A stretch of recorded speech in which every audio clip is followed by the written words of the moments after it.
Quero falar, inclusive, que o governo federal indicou Renato Galuppo para o Conselho Administrativo da Petrobras, o advogado que já teve o nome rejeitado pelo colegiado em 2023 por filiação partidária ao Cidadania e por falta de experiência comprovada na área da estatal, foi novamente indicado pelo Ministério de Minas e Energia. Essa formalização foi enviada por um ofício para o presidente ali do colegiado, que é o Pietro Sampaio Mendes, aconteceu nesse sábado. E segundo a Petrobras, a nomeação será analisada pelos demais membros do colegiado e submetida ao procedimento de governança. Eu quero até trazer aqui o que a Petrobras menciona em relação a Galuppo. Diz que já é membro do Comitê de Segurança, de Meio Ambiente e Saúde do Conselho de Administração da Petrobras e que teve o relatório de integridade recentemente emitido e também analisado pelo Comitê de Pessoas, sem qualquer impedimento para que ele pudesse assumir esse cargo de administração da companhia. Quando a gente fala de Petrobras, existe uma preocupação enorme, claro, com razão, por conta dos escândalos de corrupção que aconteceram lá atrás. Como é que vocês veem a indicação de uma pessoa que a Petrobras diz que é capaz e que já estava no radar, mas que teve, de alguma forma, o seu nome rejeitado no ano anterior, hein, Luiz Felipe Dávila? Olha, a minha preocupação não é especificamente com o nome do Galuppo, é justamente com a decisão monocrática do então ministro Lewandowski de acabar com a lei das estatais e permitir de novo que essa boiada da indicação política pudesse voltar a ditar pessoas para ocupar lugares nos conselhos das estatais. Esse é o grande problema que a gente vai... que o governo, ou seja, essa decisão do Supremo permite ao governo a detonar a qualidade da governança nas empresas públicas. Este é o enorme problema. Agora, eu não entendo por que o Supremo demora tanto tempo para julgar uma ação monocrática que tem um efeito imediato na governança das empresas estatais. E pior, Evandro, empresas de capital aberto, como é o caso da Petrobras. Ou seja, não dá para brincar com regras de governança do mercado de uma empresa de capital aberto. Não é assim que se faz. Então, o Supremo tem que votar rapidamente esta decisão monocrática que permitiu a volta de indicação política para os conselhos de administração, para as diretorias, que isso é um desserviço à boa governança nas empresas públicas no país. Isso te preocupa também, Piperno? Não, o conceito não. Veja, vamos pegar um nome à esquerda e um nome à direita. Então vamos lá, o governador, o prefeito João Campos, hoje é o prefeito, o prefeito de capital mais bem avaliado do país. Assim como o ACM Neto também foi um governo que deixou a prefeitura de Salvador extremamente popular e reconhecidamente aí alguém que foi um bom gestor da capital baiana. Muito bem. São duas figuras com filiações a partidos políticos.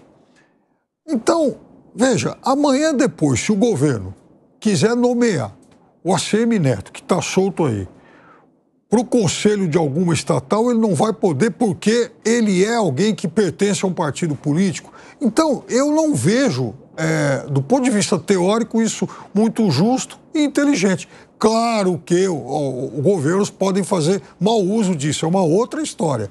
Agora, na outra ponta, você também está abrindo mão, às vezes, da competência e da expertise de um quadro que poderia contribuir. Fala, Gustavo Segré. E é somente eles dois que poderiam estar fazendo uma gestão boa? Não, tem um monte de gente no Brasil. Não. Um monte de gente no Brasil. Não estou dizendo que só os dois. Que tem capacidade. Aleatoriamente dois. É isso que eu quero dizer. Tira Galuppo e coloca Segré. Se não tiver condições, experiência, currículo, sabedoria, conhecimento, atitude e um monte de outras características que tem que ter um gestor nesse lugar, ele não poderia ir. E não estou me referindo a Galuppo em particular.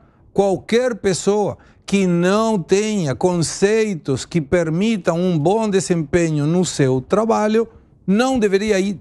E quando você tem que essa indicação é política, é pior. Porque aí gera essa desconfiança. Será que não está aí? E volta a insistir, porque se já foi rejeitado, não tem outra pessoa para colocar, o próprio governo. E aí vamos lá. Resultados. É a melhor forma de analisar se deu certo ou deu errado. No governo do Bolsonaro, e são dados corroboráveis, as estatais deram um lucro de 70 bilhões de dólares. No primeiro ano do governo Lula, deram prejuízo. Isso está sendo uma boa gestão? Não? Vamos separar um pouco esse número. Assim, 70 bilhões de dólares juntando Petrobras e os bancos. Todos. Então, tá bom. Então você junta Petrobras e os bancos. Então deu essa bolada toda. Muito bem. O que deu prejuízo nesse ano que passou foram as estatais, digamos, as estatais menores, excluindo da conta Petrobras, Banco do Brasil e Caixa Econômica Federal. Toma esse dado. Quais foram os resultados dessas mesmas empresas no governo anterior? Foram deficitárias? Não foram, mas não houve essa... Pipeno, só para dar um exemplo aqui, uma escolha política que está sendo aventada do ministro Guido Mantega para Vale do Rio Doce, a ação caiu 12%.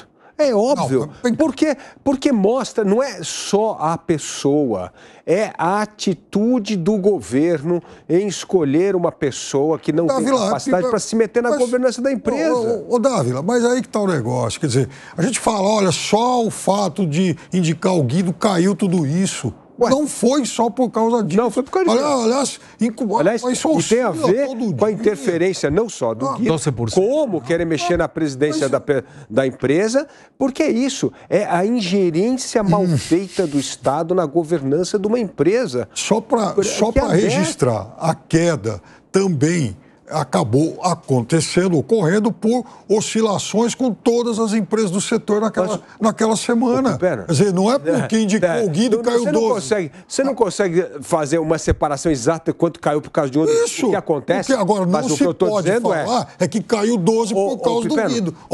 Aconteceu a mesma coisa, como aconteceu na Vale, aconteceu na Petrobras, quando o governo começou no início a querer interferir na empresa e mudar a política de preço. Tudo isso tem impacto, porque mostra que a empresa não está sendo gerida pelas regras de governança de mercado e que a empresa não está olhando para os interesses da empresa, mas por interesses políticos. É esse tipo de intervenção que é ruim. Isso mostra que o governo, se o governo quiser ter uma estatal, eu sou contra toda estatal, mas se quiser ter uma estatal, tem que ter uma estatal com uma governança de mercado para que os donos da Petrobras são os acionistas. Não dá para, porque você é um acionista maior, você poder meter a mão lá e falar o que quiser, como é a mesma coisa na Vale. Piperno, quer acrescentar algo? Quero, porque quando houve a história lá na Petrobras, porque vai mexer, então na política de preço vai ser aí um desastre. Mexeu na PPI, aliás, contemplando uma promessa de campanha. Já foi falado lá atrás que essa política seria revista por uma série de fatores que eu não vou voltar a elencar aqui. E aí, algum tempo depois, puxa vida, o Brasil já está com preços aí de combustíveis defasados por conta dessa nova política irresponsável e tal. E a justificativa da Petrobras era outra. Aí, coisa de 15 dias atrás, a gente já via reportagens por aí. Poxa vida, a Petrobras está cobrando 6% a mais do que a média internacional no preço da gasolina. Olha só como que, assim, ou seja... Não, mas o PP não tem nada a ver uma coisa com a outra. Tem, porque lá atrás, Davi, o que eu estou dizendo é lá atrás, quando...